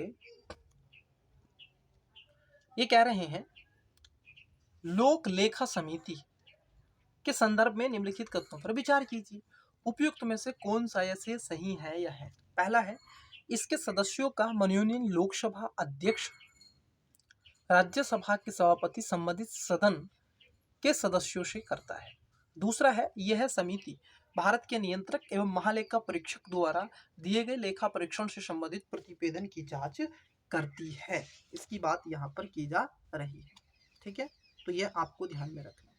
पहली बात, इसमें जो सदस्य होते हैं, देखो पहला स्टेटमेंट इसमें गलत है, क्योंकि इसमें लोकसभा मनोनीय, ठीक है, मनोनीय लोकसभा अध्यक्ष या फिर सभापति या राज्यसभा के सभापति संबंधित सदन के, नहीं ऐसा नहीं है, तो ये गलत है। इसमें आप देखोगे इसमें सदस्य होते हैं सर कितने, 22, 15 सदस्य लोकसभा से होते हैं और 7 सदस्य राज्यसभा से होते हैं। पहला स्टेटमेंट गलत है। ठीक है, क्या है, पहला स्टेटमेंट गलत है, दूसरा स्टेटमेंट डेफिनेटली ठीक है, और पूछ रहा है सही, तो राइट आंसर 20 का हो जाएगा। अगले क्वेश्चन की तरफ बढ़ते हैं। आइए देखिए सर,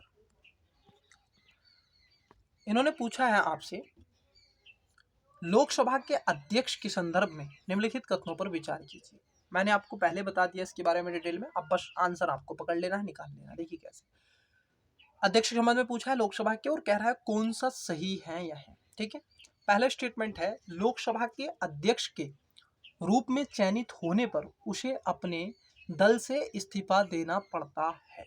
क्या ये बात ठीक है कि ऐसा होते हुए वह अपने दल से इस्तीफा देते हैं? नहीं सर, ओम बिड़ला जी हैं तो नहीं देते हैं, पहला गलत है, तो पहला क्या है, 100% गलत है। दूसरा है, अगर हम देखें, ठीक है, दूसरा है आपका, पहला तो गलत हो गया, दूसरा है सदन की प्रक्रिया विनियमित करने या फिर कार्य संचालन या व्यवस्था बनाए रखने की उसकी शक्ति न्यायिक समीक्षा के क्षेत्र से बाहर रखी गई है।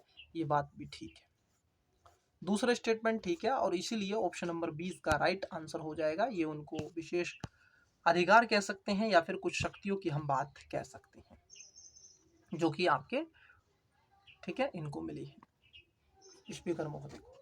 आइए कुछ समितियां हैं, और सूची 1 को सूची 2 से सुमेलित करना है, जो आपको पता है उसी के बारे में मुझे बात करना है। देखिए सार्वजनिक जो उद्यम समिति होती है वो वित्त समिति के अंतर्गत आती है, तो इसका पहला हो जाएगा एक का। शेयर बाजार घोटाले पर गठित समिति जो होती है उसको एडहॉक कमेटी कहते हैं, जो कि तदर्थ समिति होती है, इसका दूसरा आ जाएगा। नगर निगम विकास समिति विभागीय स्थायी समिति के रूप में आती है, तो इसका तीसरा हो जाएगा। और विशेष अधिकार समिति जांच समिति होती है, इसको स्पेशल राइट्स होते हैं, और इसका 4 आ जाएगा। तो पहले का पहला, ए का पहला, बी का दूसरा, सी का तीसरा और डी का चौथा। ठीक है, आइए ये आप देख लीजिएगा 1 2 3 4 जहाँ पर होगा वो इसका आंसर, मतलब सी इसका आंसर हो जाएगा। पहले का पहला, बी का दूसरा, सी का तीसरा और चौथे का चौथा, मतलब डी का चौथा। आइए अगले क्वेश्चन की बात करते हैं। देखिए अगला क्वेश्चन क्या है, ये कह रहे हैं कार्यपालिका पर संसदीय नियंत्रण को कम करने वाला निम्न में से कौन सा या कौन से कारक है या है। गिलोटीन पहला, प्रत्यायोजित विधान तीसरा, अध्यादेश। कूट का प्रयोग करके सही उत्तर को चुनिए। पहला स्टेटमेंट ऑप्शन है केवल 1 और 3 सही है, बी है केवल 2 ठीक है, सी है केवल 3 ठीक है, डी है 1 2 और 3 ठीक है। ठीक है, क्वेश्चन नंबर 39 से आपसे पूछा जा रहा है। तो जो आपको नियंत्रण को कम करने वाला अगर विधेयक की बात कर ले तो तीनों है इसमें, गिलोटीन भी है, प्रत्यायोजित भी है और अध्यादेश भी है। अध्यादेश संविधान के आर्टिकल 123 में है और 213 में जो है वो आपके गवर्नर को है और यहाँ पर प्रेसिडेंट को है। तो इसका राइट आंसर क्या हो जाएगा, डी इसका करेक्ट आंसर हो जाएगा गाइस। आइए अगले क्वेश्चन की तरफ बढ़ते हैं। पहले क्वेश्चन देख लेते हैं, नीचे ऑप्शंस दे के रखे हैं तो उनकी बात हम कर लेंगे। ठीक है, देखिए ये कह रहे हैं वार्षिक वित्तीय विवरण, बजट की बात के साथ संसद में निम्नलिखित में से कौन से आलेख प्रस्तुत किए जाते हैं। अब कौन कौन से आलेख होते हैं जिनको प्रस्तुत किया जाता है। कूट का प्रयोग कर सही उत्तर को चुनना है आपको। मध्य अवधि राजकोषीय नीति का विवरण, परिणाम बजट, विनियोग, अनुदान मांग, वित्त आप देखोगे विधेयक, ये सारी चीजें आपने पढ़ी होंगी। ये कहीं ना कहीं आप देखोगे सारी की सारी चीजें ही क्या होती हैं, आपके समक्ष, संसद के समक्ष प्रस्तुत कर दी जाती है।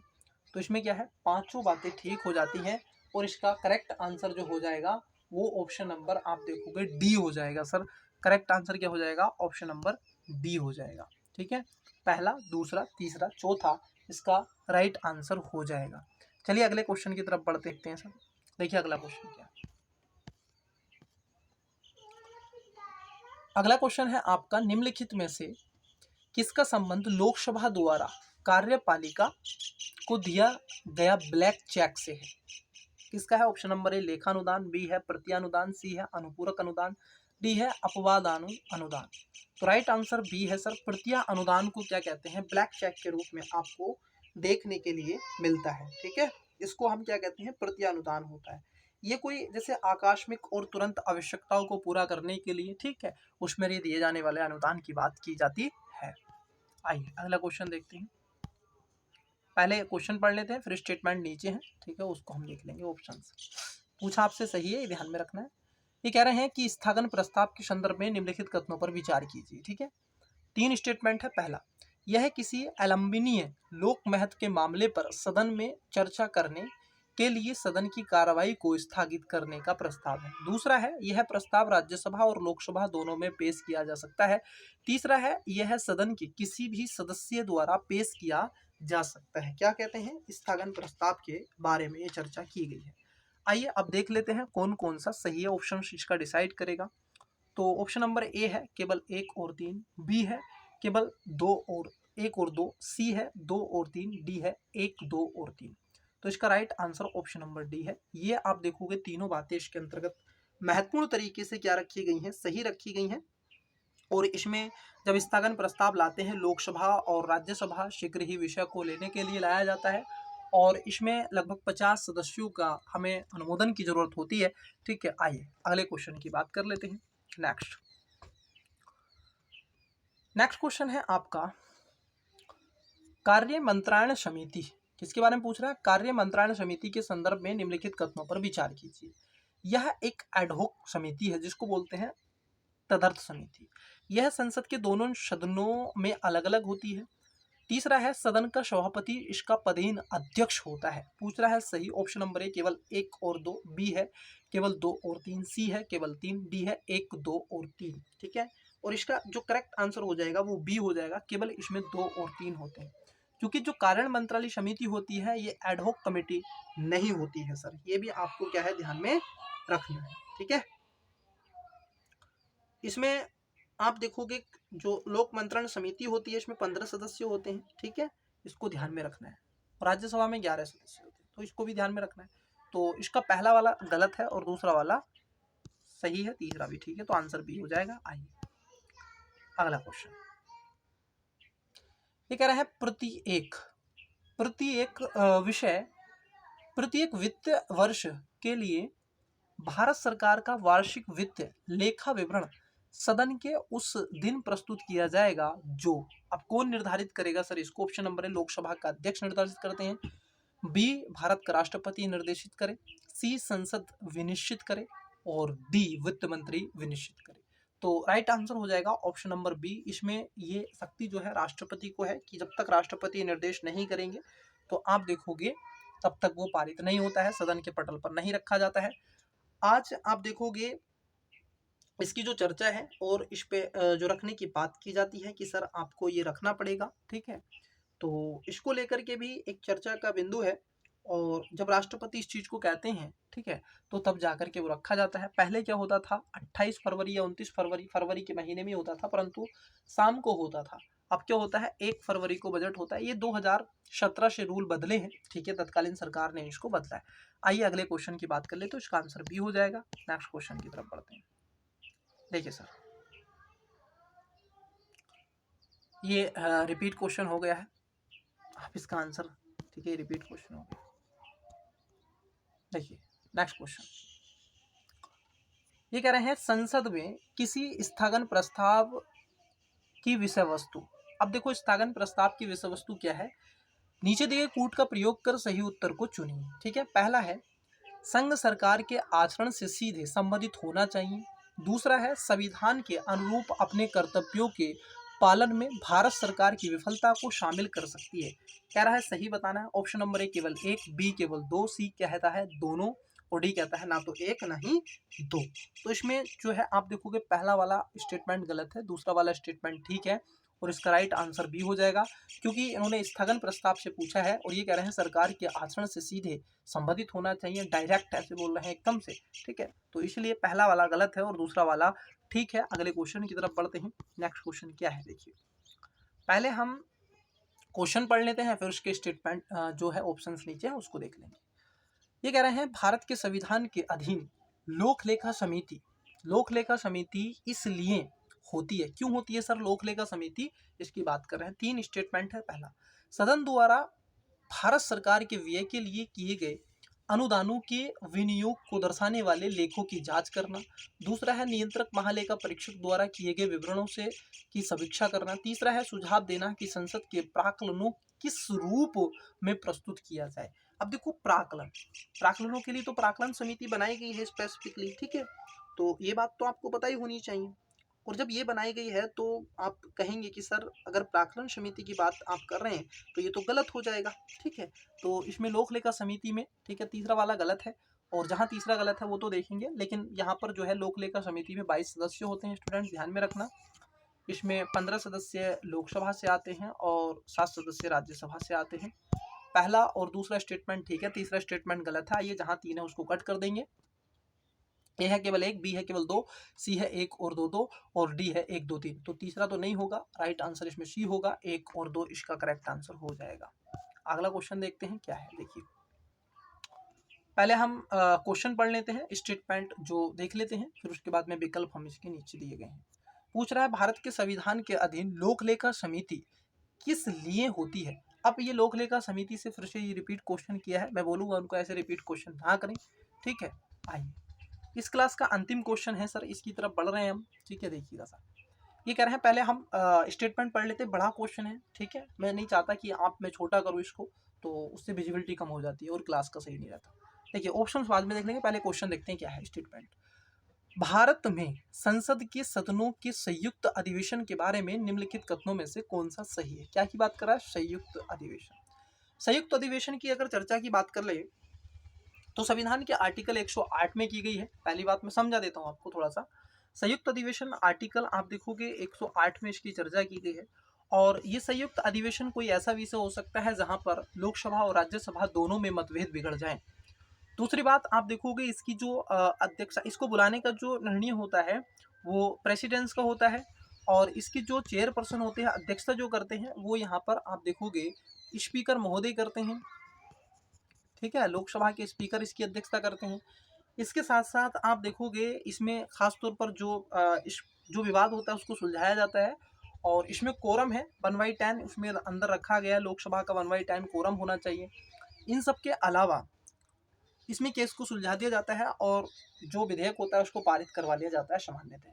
साधारण विधेयक पर ज़्यादातर बुलाया जाता है। कहाँ पर नहीं बुलाया जा सकता संयुक्त अधिवेशन? एक कॉन्स्टिट्यूशन अमेंडमेंट पर नहीं बुला सकते हैं, पहली बात। ठीक है, किस पर नहीं बुला सकते हैं? एक तो कॉन्स्टिट्यूशन अमेंडमेंट पर आप नहीं बुला सकते हैं, और एक मनी बिल पर भी आप नहीं बुला सकते हैं। तो इन दो पर तो आप संयुक्त बैठक नहीं बुला सकते हैं, ये ध्यान में रखना है। नॉर्मली जो ऑर्डिनेंस होता है, साधारण विधेयक होता है, उस पर आप बुला सकते हैं। आइए क्वेश्चन को देख लेते हैं। ये कह रहा है भारत में संसद के सदनों के संयुक्त अधिवेशन के बारे में निम्नलिखित कथनों में से कौन सा ऐसे कथन सही है? 4 स्टेटमेंट है। पहला, यह दोनों सदनों के बीच में गतिरोध के निवारण हेतु कदम उठाने के लिए राष्ट्रपति को सशक्त करने वाला एक समर्थक होता है। दूसरा है, संयुक्त बैठक की अधिवेशित होने के लिए सदनों के आहूत करना राष्ट्रपति पर बाध्यकारी नहीं है। तीसरा है, इसे राष्ट्रपति द्वारा अधिसूचित किया जाता है। चौथा है, लोकसभा की सर्वोच्चता स्थापित करने हेतु प्राय इसका आश्रय लिया जाता है। अब मैंने टोटल ओवरऑल आपको समझा दिया है। आइए अब देख लेते हैं कौन कौन सा इसमें सही है, कौन कौन सा सही नहीं है। यहाँ पर एक शब्द बोला गया है, मैं आपको बता दूं, यहाँ पर एक शब्द बोला गया चौथे स्टेटमेंट में कि लोकसभा की सर्वोच्चता स्थापित करने का प्राय इसका आश्रय लिया जाता है। ऐसा नहीं है सर कि लोकसभा का होगा, तो पहला दूसरा तीसरा तो ठीक है, लेकिन चौथा गलत है। चौथा आपका डी में, ये तो होगा नहीं। ए है केवल 1 और 2, बी है 1, 2 और 3, सी है केवल 2 और 3, तो राइट आंसर बी हो जाएगा। ठीक है, इसका आंसर। तो स्टूडेंट्स, यही था आज की क्लासेस में आपका। आपने वीडियो को देखा है उसके लिए थैंक यू। सबसे पहले थैंक यू आपके लिए। आप अपना प्यार ऐसे ही बनाए रखिएगा। वीडियो आपको कैसी लगी है कमेंट्स बॉक्स में आवश्यक रूप से बताइएगा। ठीक है, और जो मैंने आपको बताया है उसको थोड़ा सा फॉलो कीजिएगा, ताकि आप अपनी आगे बढ़ सकें और अपना मूल्यांकन कर सकें कि सर हम किस दिशा की तरफ जा रहे हैं। और जो आपकी डिमांड है आप बताइएगा, कोई डाउट है वो भी उससे पूछ सकते हैं। ठीक है, तो मिलते हैं अगली क्लासेस में, तब तक के लिए मन लगा के पढ़ते रहिएगा। Best of luck, bye.